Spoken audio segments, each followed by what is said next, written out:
한 주 잘 지내셨습니까? 오늘도 기쁜 주일이 되었습니다.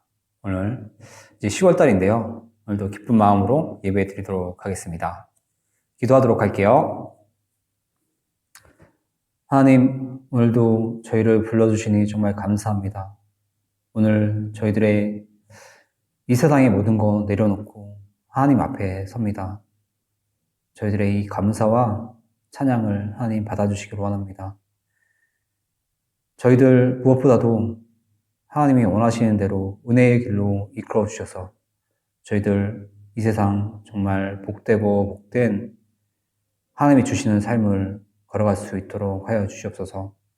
하나님, 오늘도 이 예배 속에서 하나님을 만나게 하여 주시고 하나님의 그 크신 은혜와 사랑을 저희가 깨달을 수 있도록 하여 주시옵소서. 감사드리며 예수님의 이름으로 기도드립니다. 아멘. 네, 오늘 말씀은 로마서 3장 19절에서 24절 말씀입니다. 봉독하도록 하겠습니다. 우리가 알거니와 무릇 율법이 말하는 바는 율법 아래에 있는 자들에게 말하는 것이니 이는 모든 입을 막고 온 세상으로 하나님의 심판 아래에 있게 하려 함이라. 그러므로 율법의 행위로 그의 앞에 의롭다 하심을 얻을 육체가 없나니 율법으로는 죄를 깨달음이니라. 이제는 율법 외에 하나님의 한 의가 나타났으니 율법과 선지자들에게 증거를 받은 것이라. 곧 예수 그리스도를 믿음으로 말미암아 모든 믿는 자에게 미치는 하나님의 의는 차별이 없느니라.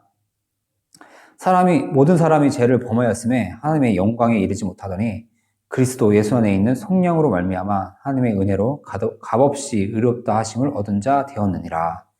아멘. 네, 오늘 제목은 은혜로 받은 의인데요. 9월 달에 우리 제사의 의미에 대해서 같이 많이 공부해 봤습니다. 10월 달이 되어서 저희들이 늘 잊지 말아야 될 이 십자가에 대해서, 이 십자가의 은혜, 이 대속의 은혜에 대해서 좀 다시금 생각해 보고자 십자가라는 이 주제를 정했습니다. 저희 좀 PPT 보면서 같이 좀 생각해 봤으면 하는데요. 저희들이 하루하루 살면서 잊지 말아야 될 것들이 있습니다. 항상 점검해야 될 것들이 있는데요. 저희들 우리 학교 시간표인데 저도 이제 학교 강의 시간표가 있거든요. 그래서 학교 가기 전에 내일은 어떤 과목을 듣는지 확인해 보고, 그리고 뭐 교과서도 준비하고 예습도 간단히 하고 이렇게 매일 시간표를 점검하잖아요, 저희들. 그리고 저희들 매일 또 이렇게 점검하는 것들이 이제 헤어스타일이 이전에 만들어 놓은 헤어스타일이 오늘 일어나는데 그대로 잘 보존되어 있는지 매일 확인해야 되고, 또 매일 거울을 보면서 오늘은 뭐 새로 난 것이 없는지 이렇게 또 매일 확인하기도 하는데요. 근데 정말 매일 우리가 항상 점검하고 잊지 말아야 될 것이 있습니다. 우리가 지금 이 평화의 삶을, 이 생명의 삶을 어떻게 살고 있는지 그것도 잊지 말아야 됩니다. 그것이 무엇 때문인지. 그것이 무엇 때문일까요? 그것은 바로 예수님이 지어주신 십자가 때문에, 이 십자가를 우리는 잊지 말아야 되고, 우리가 지금 이 십자가, 이 은혜로 우리가 살아가고 있는지, 하루를 살고 있는지 이것을 항상 잊지 말아야 하는 것입니다. 죄인의 삶을 본 적이 있습니까? 죄인. 정말 뭐 교도소나 이런 그 안의 삶들, 어떤 뭐 신체가 구속되는 삶, 이런 삶을 구경해 보신 적이 있는지 모르겠습니다. 정말 굉장히 고통스럽고 정말 자유가 얼마나 소중하신 것인지, 그리고 그 죄로 인해서 제가 지은 죄 때문에 경찰서에 잡혀가고 또 그런 이제 구속되는 삶 속에서 그 사람들의 그 시선이나 저주 이런 것들을 굉장히 감당하지 못할 만큼 심할 수가 있는데요. 제 삶에는 이런 이제 고통이 있습니다. 그런데 우리 자신의 삶도 이런 죄인의 삶, 이런 저주받은 삶이었음을 기억해야 할 필요가 있습니다. 희망이 없었고, 위협도 없었고, 왜 살아야 되는지, 하루하루 정말 기계 같은 그런 삶을 산 적이 있었다는 것을 오늘 좀 기억해 봤으면 합니다. 그런데 우리가 지금 이렇게 생명을 얻고 있잖아요. 정말 하루하루 내일을 어떻게 살아야 될지 계획도 세우고, 정말 어떻게 보면은, 내 삶이 어떻게 바뀔지, 이런 이제 기대도 있고, 이런 이제 우리의 이제 부푼 꿈들이 있는데, 이 사이에 이 죄 때문에 우리가 그런 삶을 살 수 없었지만, 우리의 이 삶에 대해서 이런 죄를 대신해서 죽은 사람이 있다는 것입니다. 우리를 위해서 대신 이런 죄의 삶을 살아갈 수밖에 없었는데, 저주의 삶, 구속된 삶, 이런 삶을 살아갈 수밖에 없는데, 이런 우리를 위해서 정말 아낌없이 죽어준 사람이 있다는 것입니다. 그 사람이 바로 우리가 믿는 예수님인 것입니다. 이 예수님을 통해서 우리는 지금 이 생명을 얻었고, 정말 우리의 의지대로 자주적으로 우리 삶을 개척하고 살아갈 수가 지금 있게 된 것입니다. 오늘 본문을 보면서요, 우리가 이전에 어떤 상태였으며, 그리고 예수님을 통해서 받은 구원의 은혜가 무엇인지 같이 묵상해 보도록 하겠습니다. 네, 오늘 본문은 로마서 3장 19절에서 24절 말씀이었고요. 제목은 은혜로 받은 의입니다. 첫 번째 주제로 죄를 깨닫습니다인데요. 시내산에서 하나님이 율법을 주셨습니다. 그리고 이스라엘을 자녀 삼아 주셨고 선택된 민족으로 이스라엘을 부르셨는데요. 그렇지만 이스라엘은 시간이 갈수록 율법의 정신을 잊어갔습니다. 율법을 전승에 오면서 귀로 들으면서 이것을 문자적으로만 해석했고 하나님이 어떻게 살라고 하는지 그 율법을 통해서 주신 그 사랑의 삶, 이웃 사랑의 삶 이것을 서서히 잊어갔고 문자로만 받아들여서 살아가게 되었습니다. 율법이 그 이스라엘의 삶을 그 하나님 원하시는 삶으로 이끌어가지 못하고 심지어는 하나님이 거역하는 그런 상황으로 이어지고 말게 되었는데요. 나중에는 그 율법의 주인이신 예수님이 성육신 하셔서 이 땅에 오셔가지고 하나님의 나라를 설파하고 할 때도 그 유대인들은 예수님을 몰라볼 정도로 그렇게 율법이 왜곡되고 퇴색되어 가게 되었습니다. 이런 율법은 그렇지만 이스라엘 사람들에게 죄를 깨닫게 해주었습니다. 죄가 무엇인지, 이 율법에 하지 말아야 될 것, 또 해야 될 것, 그리고 그런 성막의 제사 이런 것들을 통해서 우리에게 죄가 있음을 깨닫게 해준 것입니다. 아담으로부터 시작된 인간의 죄는 세상에 덮을 정도로 심각한 것이었는데요. 인간의 마음으로 생각하는 모든 그 계획들이 항상 악할 뿐이었다고 노아의 홍수 때 하나님은 말씀하시기도 하셨습니다. 이런 죄성은 지금의 우리에게도 그대로 있습니다. 오늘 본문의 앞부분을 보면은요, 모든 사람은 다 죄 아래에 있다고 했습니다. 헬라인이나 유대인이나 세계의 어떤 문화를 떠나서 다 죄 아래에 있다고 할 수가 있습니다. 그렇다고 사도 바울은 말하고 있는데요. 목구멍은 열린 무덤이요, 혀로는 속임을 일삼으며 발은 피 흘리는 데 빠르며 하나님을 두려워함이 없다고 이렇게 선언을 하고 있습니다. 정말 우리가 정말 예수님을 믿지 못했다면, 예수님 없이 한평생을 살아간다면 지금 이렇게 나열된 대로 우리는 살아갈 수밖에 없습니다.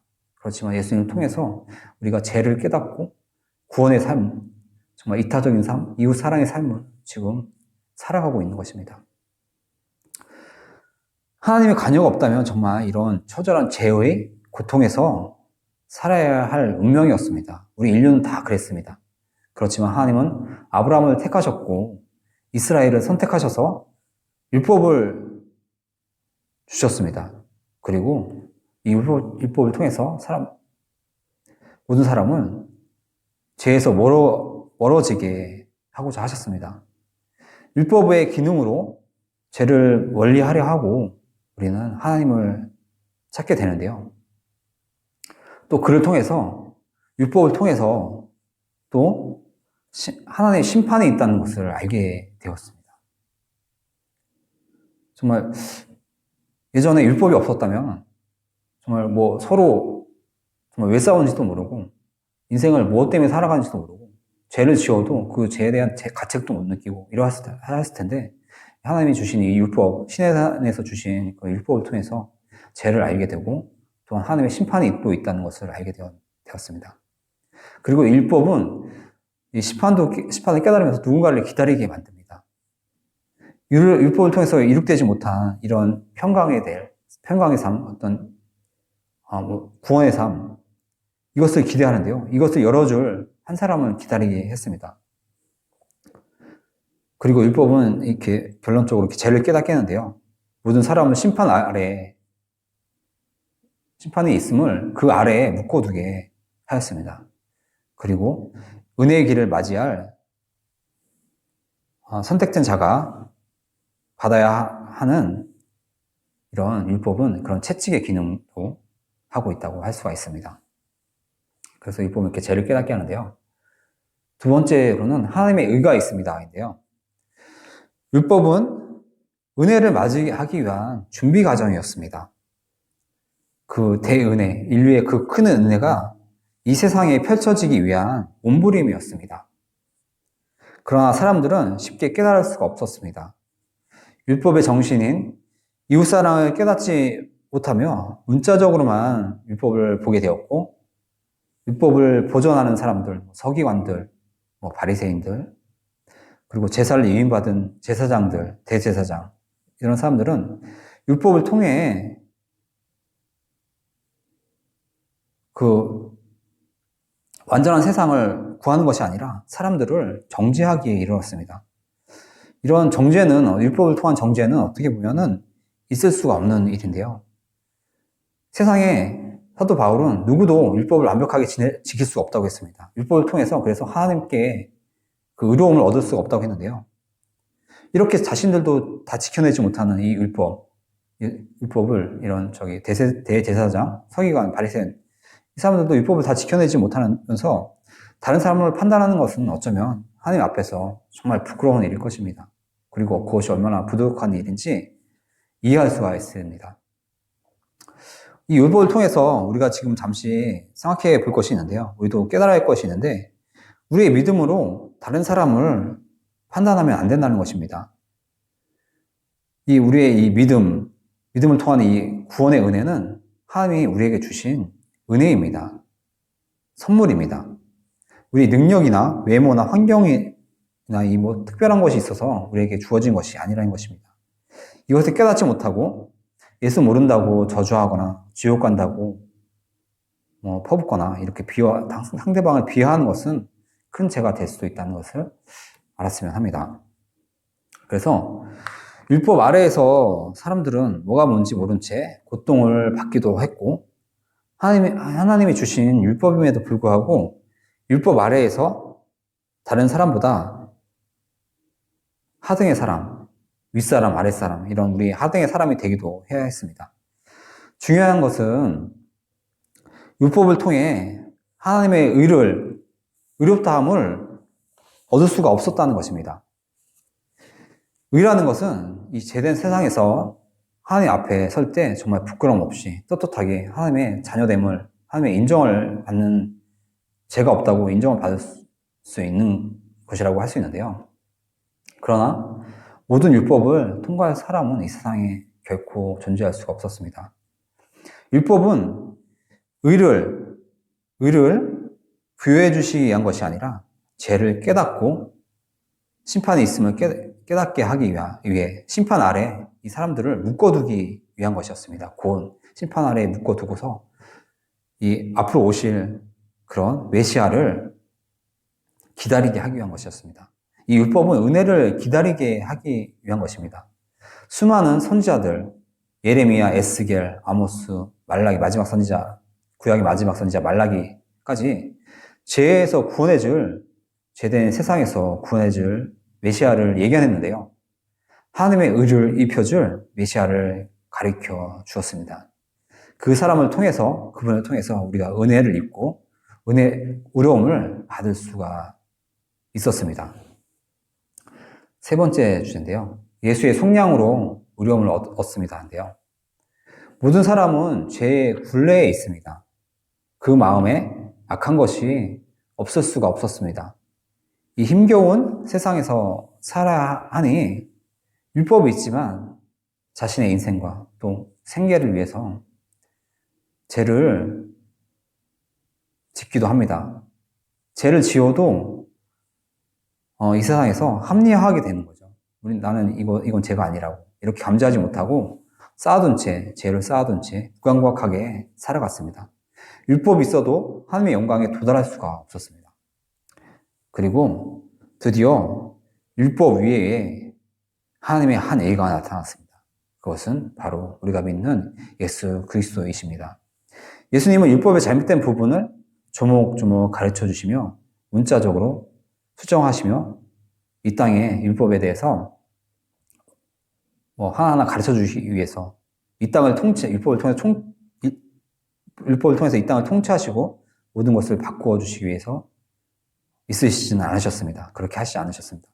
예수님은 율법의 잘못된 관행들, 저희 요즘 요한복음 강의하다 보면은 음행하다 잡힌 여인에 대해서 그렇게 막 정죄하고 이런 부분들, 잘못된 관행들, 그리고 안식일에 이런 병자들을 고쳐주시기도 한 이런 일들을 통해서 율법에 지금까지 내려온 잘못된 잘못 이해되는 부분들을 지적해 주셨습니다. 그리고 하나님 사랑, 이웃 사랑의 계명을 가르치시며 율법을 완전하게 해주셨습니다. 그 사랑으로 완전해지는 그 율법을 가르쳐 주셨습니다. 예수님은 우리들 스스로는 도저히 해결할 수 없는 죄를 해결해 주셨는데요. 그것은 바로 십자가를 통한 대속이셨습니다. 십자가를 통해서 우리를 대신 속량해 주셨습니다. 대신 우리의 죄를 갚아주신 것입니다.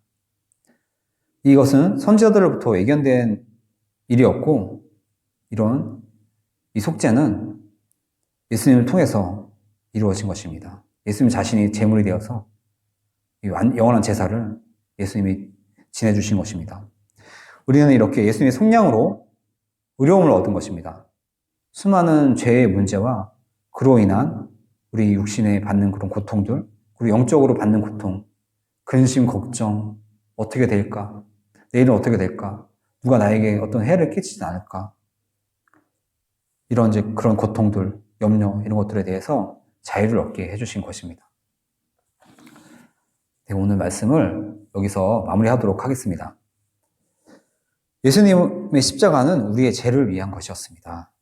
예수님이 지어주신 십자가로 우리는 죄로부터 해방이 되었고 하나님의 뜻대로 살아갈 수가 있게 되었습니다. 죄로 인해 저주받았던 삶은 이제 과거가 되었습니다. 그리고 우리는 이제 새로운 사람이 된 것입니다. 예수 안에서 모든 세상의 문제는 힘을 쓸 수가 없고 녹아져 내릴 수밖에 없습니다. 우리는 예수 안에서 새 사람이 되었고 은혜의 사람이 되었습니다. 네, 오늘 여기서 말씀 마무리하고요. 마무리 기도 하도록 하겠습니다. 하나님, 감사합니다. 오늘도 이 은혜의 말씀을 저희에게 들려주시니 정말 감사합니다. 저희가 오늘 말씀을 통해서 죄의 삶이 얼마나 비참하고 비극적인 것인지 정말 깨달을 수 있도록 하겠나이다. 이 죄의 삶에서 저희를 구원해 주신 분이 예수님을 오늘 다시금 기억하고 십자가에서 죽어주시고 피 흘려주신 예수님의 그 은혜를 저희가 깨달을 수 있도록 하겠나이다. 이 세상에서 이 펼쳐지는 구원의 이 이야기, 그리고 이 은혜를 저희가 마음에 잘 품고 이 구원의 삶, 능력의 삶을 살아갈 수 있도록 하겠나이다. 그리고 이 구원의 삶을 우리가 세상에 보여줌으로 인해서 복음이 전해지는 그런 삶을 살도록 하겠나이다. 감사드리며 예수님의 이름으로 기도드립니다. 아멘. 네, 오늘 예배를 마치도록 하겠습니다.